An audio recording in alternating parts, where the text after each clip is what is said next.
We are going camping, 10 of us, and it is a great bunch of people. I have all the warm clothes I need, so don't worry about me. In 1959, 10 hikers set off for the adventure of a lifetime. Only one would return. Expecting to find the hikers dead of hypothermia, what investigators however found at the scene was far more chilling. This is one of the most brutal, bizarre, unsolved mysteries that I've ever come across. This is the story of the Dyatlov Pass.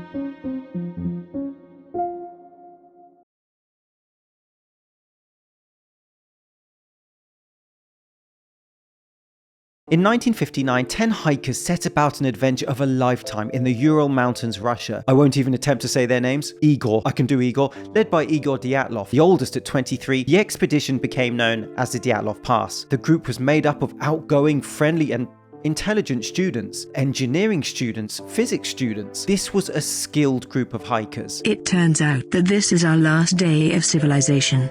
And the last chance me and Lyuda had to sleep in beds. Tonight, we are going to be in a tent. After a night spent at a logging camp chatting to lumberjacks around a campfire and in good spirits, the group set off on their journey. As they hiked through thick, heavy terrain, one member of the group, Yuri, felt unwell. He could not go on any longer. Yuri turned back, and it was a decision that would save his life. The group of now 9 continued towards their goal, Mount Ortorton, which is a name given to the area by the indigenous Mansi people, which means don't go there. That is the moment I raise my hand and ask a question to the group leader. Igor Dyatlov's group continued with vigor, skiing along the nearby Ospia River before their final ascent. There was sun in the morning.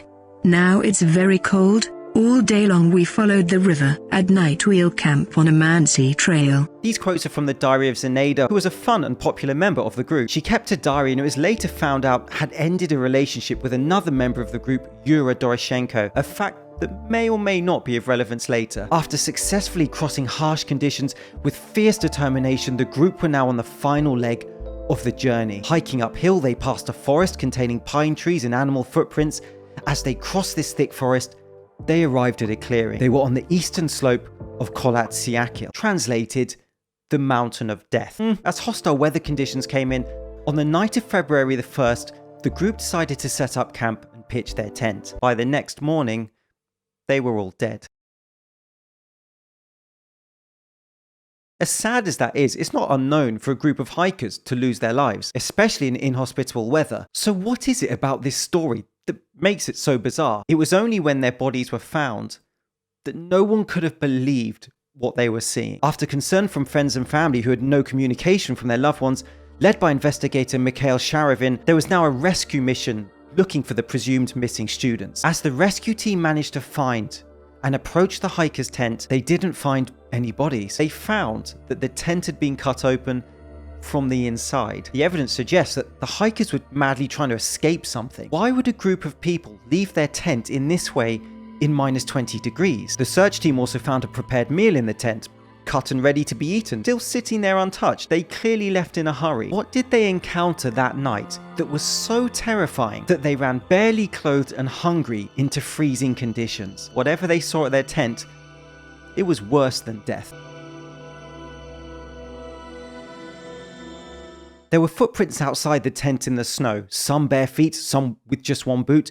The rescue team followed the footprints for 10 meters when they disappeared. As they continued their search and approached a nearby cedar tree, they found the first of the bodies. The hands and the feet were reddish-brown. The bodies were that of Zinaida's love, Yura Doroshenko, and Yuri. Both men were found dead in their underwear. And not only that, Yuri had bitten his own knuckle off. It was immediately clear to the search team that something strange had happened here. Leader Igor Dyatlov was found next, dressed but with no shoes on. He was lying face down in the snow. Sweet diary writer Zinaida lay nearby. It appeared as though she madly tried to scramble uphill before succumbing to her fate. Brutally, she had signs of blunt force trauma, like she'd been struck with a hard object on the right side of her body. Ruston Slobodin was the next to be found. He had a fractured skull. What the search team were finding were multiple bodies scattered over an area with multiple different types of injuries. Nikolai had a fractured skull. Alexander, a nuclear physics student, was found with his neck twisted in a bizarre way. Lyudmila and Semyon each had broken ribs.